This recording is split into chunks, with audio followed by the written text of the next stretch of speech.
नमस्कार दोस्तों, stock market studies में फिर से एक बार आपको बहुत बहुत स्वागत है। तो आज यहाँ पे मैं बात करूंगा एनसीसी के बारे में। तो एनसीसी से जो टोटली जो डिटेल्स है मैं आपके सामने यहाँ पे डिस्कस करूंगा, क्योंकि एनसीसी के ऊपर बहुत सारे दोस्तों ने कमेंट किया, सर इसके ऊपर एक वीडियो बना के दीजिए, क्योंकि कंपनी बहुत दिनों तक एक ही रेंज में काम कर रहा है। मतलब अभी भी वो रेंज को तोड़ नहीं पा रहा है, और साथ ही साथ वो क्या इस लेवल को तोड़ पाएंगे, क्या फ्यूचर में उसका ग्रोथ पोटेंशियल बढ़ सकते हैं। तो इसी के ऊपर बात करूंगा।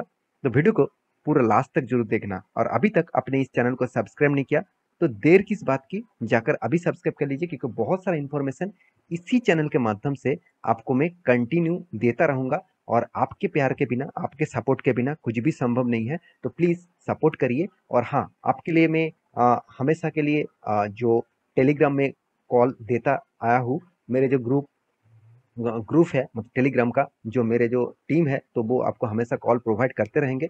तो उस कॉल को आप फायदे के हिसाब से उठा सकते हैं, वहाँ पे आप डेली बेसिस प्रॉफिट मिलेगा। देखिए, बहुत सारे लोगों के मन में ये आ जाता है कि sir free of cost call दे रहा है तो इसका मतलब कॉल अच्छा नहीं होगा। तो एक बार जाके चेकआउट करिए। मैं आपको काम करने के लिए नहीं कहूँगा, आप एक बार जाके चेकआउट करना, और वहाँ पे आप एक एक हफ्ते के लिए देखना, 1 वीक के लिए आप वॉच करना। अगर आपको अच्छा लगता है तो टेलीग्राम में रहना, नहीं तो आप एग्जिट हो जाना। तो इतने बड़ा चैलेंज मैं आपके सामने ले रहा हूँ, तो चलो जाकर एक बार चेकआउट करना। तो चलो देख लेते हैं आज के स्टॉक के बारे में। तो कंपनी कौन सा है? कंपनी का नाम है एनसीसी लिमिटेड, जिसके ऊपर मैं बहुत सारे वीडियोस बना के दिया। और इस कंपनी के मुझे खासियत इतना ज़्यादा लगा, क्योंकि इस कंपनी का जो बिजनेस का जो मॉड्यूल्स है, मुझे बहुत बहुत स्ट्रांग लगा, क्योंकि कंपनी एक बिजनेस के ऊपर टिके नहीं है। देखिए, आप किसी भी इन्वेस्टर को चूज कर लिए, किसी भी बड़े इन्वेस्टर, किसी भी बड़े बिजनेसमैन को चूज कर लिए, वो हमेशा एक बिजनेस के ऊपर टिके नहीं रहा हुआ है। वो पहले एक बिजनेस से स्टार्ट करता है, धीरे धीरे खुद का बिजनेस को डाइवर्सिफिकेशन करता है।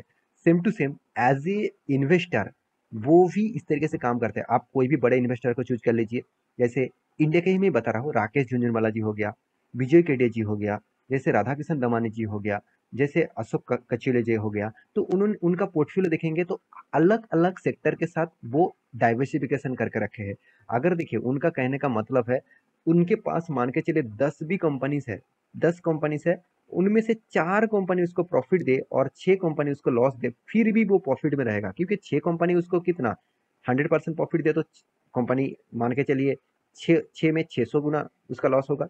अगर इस 4 कंपनी, हर कोई कंपनी 500 गुना, 200, 300, 400, 500 गुना करके भी रिटर्न दे, तो कितना होगा? 2000% का रिटर्न। तो सोचिए, इस तरीके से आप जब तक नजरिया नहीं रखेंगे और लॉन्ग टर्म विजन के लिए, तब तक आप प्रॉफिट नहीं कमा पाएंगे, और तब तक आप रिटर्न नहीं कमा पाएंगे। मैं एक मेरे एक दोस्त की पिताजी का मैं उसका पोर्टफोलियो में रिसर्च कर रहा था। उन्होंने खुद मुझे दिया था कि मेरे पिताजी का पोर्टफोलियो है, तू देखना कौन सा शेयर का अभी कितना प्राइस चल रहा है। तो मैं जब रिसर्च किया, उन्होंने इन्वेस्ट किया करीबन करीबन 35 ईयर्स पहले। तो तब से उन्होंने निवेश किया, और बीच बीच में भी निवेश किया। तो उनका जितने सारे स्टॉक सिलेक्शन है, उनमें से देखा जाए तो 3 स्टॉक ने उनका इतना गुना प्रॉफिट दिया। जो उनके पोर्टफोलियो में टोटल टोटल 16 स्टॉक था, बाकी जितने सारे कंपनी ने उसका लॉस दिया, वो लॉस भी रिकवरी हुआ, और उस उल्टा उसका प्रॉफिट भी हुआ। और कितना गुना शेयर हो गया उनको खुद को पता नहीं था। मैं उसको टोटली कैलकुलेट करके दिया, तो वो आज प्रॉफिटेबल में है। तो मेरे कहने का मतलब है, आपको इस तरीके से सोचना चाहिए, तभी आप अच्छा खासा प्रॉफिट कमा पाएंगे। देखिए, इसका नजरिया कुछ अलग है इस कंपनी का। मैं इसीलिए इस कंपनी के बारे में डिस्कस कर रहा हूँ, क्योंकि इस कंपनी का हिस्सेदारी करीबन 10% से भी ज्यादा, 10% से भी ज्यादा राकेश झुंझुनवाला जी के पास है। देखिए, उन मतलब राकेश झुंझुनवाला जी अभी तक अभी हमारे पास नहीं है। उनका तो मतलब देहांत हो गया। तो फिर भी उसका शेयर, उसका जो मतलब स्टॉक सिलेक्शन का जो प्रोसीड्योर, उसका प्रोसीड्योर बहुत सारे लोगों को पता है, क्योंकि उसका इंटरव्यू आप देखेंगे तो उनका कहने का मतलब आपको पता चल जाएगा, कौन सा सेक्टर के ऊपर उन्होंने ज्यादा से ज्यादा फोकस रखे हुए हैं। देखिए, कंपनी का क्या ग्रोथ पोटेंशियल में इसीलिए ज्यादा कर रहा हूँ कि इस कंपनी का देखिए, बिल्डिंग एंड मतलब हाउसिंग एंड बिल्डिंग के ऊपर भी कंपनी काम करते हैं, मतलब कंस्ट्रक्शन के ऊपर भी काम करते हैं, रोड्स के भी कंस्ट्रक्शन के ऊपर काम करते हैं, इलेक्ट्रिकल जो पुल्स होते हैं, जितने सारे इलेक्ट्रिकल पुल्स होते हैं उसको भी बनाते हैं। साथ ही साथ वाटर एंड एनवायरनमेंट के ऊपर भी काम करते हैं, इरिगेशन डिपार्टमेंट में भी काम करते हैं, रेलवेज ट्रैक्स बनाने के ऊपर भी काम करते हैं, इंटरनेशनली लेवल हाईवेज के भी काम करते हैं, पावर सेक्टर के साथ भी जुड़े हुए हैं। इसका मतलब जो जो सेक्टर फ्यूचर में हमेशा के लिए रहेगा, उसी के ऊपर जुड़े हुए कंपनी से है। और कंपनी कोई छोटा-मोटा कंपनी और आज का कंपनी मत समझ लेना, कंपनी 40 इयर्स का एक्सपीरियंस है। और देखिए आपको ये चीज़ भी सोचना चाहिए, जो उस कंपनी 40 इयर्स का एक्सपीरियंस है, वो क्या फ्यूचर में ग्रोथ कर पाएँगे? चलो वो मैं आपको यहाँ पे दिखा देता हूँ। देखिए कंपनी बहुत छोटा है, 4000 करोड़ का मार्केट कैप है यहाँ पे और कंपनी का देखिए P ratio industries P ratio से बहुत कम है। ऑब्वियसली एकदम बेस्ट लेवल में पी रेशियो देखने को मिला।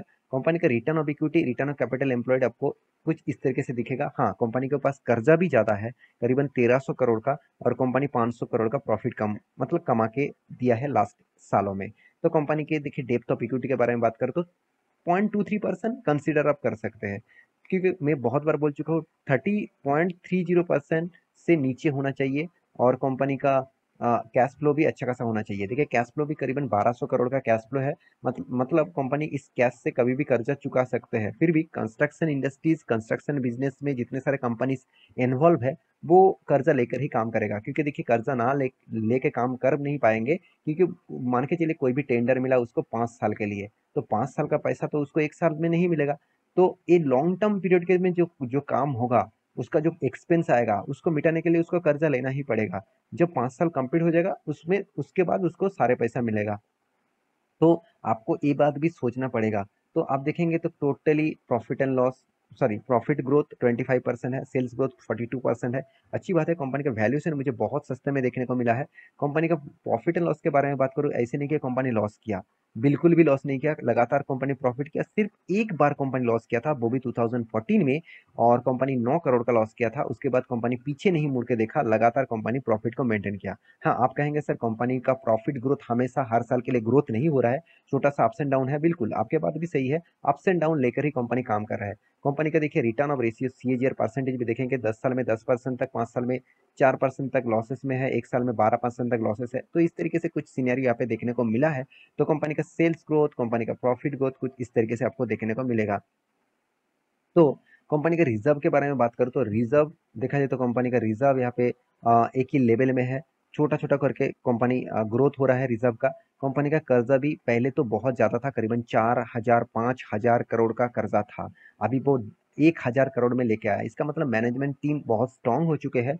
उसके बेसिस से आपको इस कंपनी के ऊपर फोकस होना चाहिए। देखिए कंपनी के कैश फ्लो के बारे में बात करें तो कंपनी ऐसे नहीं कि कंपनी ने जितने इनकम किया उतना कैश हाथ में नहीं आया, ऐसे बिल्कुल भी नहीं। कंपनी के हाथ में लगातार कैश भी आ रहा है, एक एक पॉजिटिव साइन है। और कंपनी का इन्वेंटरी डेज, मतलब सॉरी इन्वेंटरी के बारे में बात करें तो प्रोमोटर प्रोमोटर सॉरी इन्वेंटरी नहीं, कंपनी का इन्वेस्टर के बारे में बात करें तो प्रोमोटर के पास कितना 21% होल्डिंग है।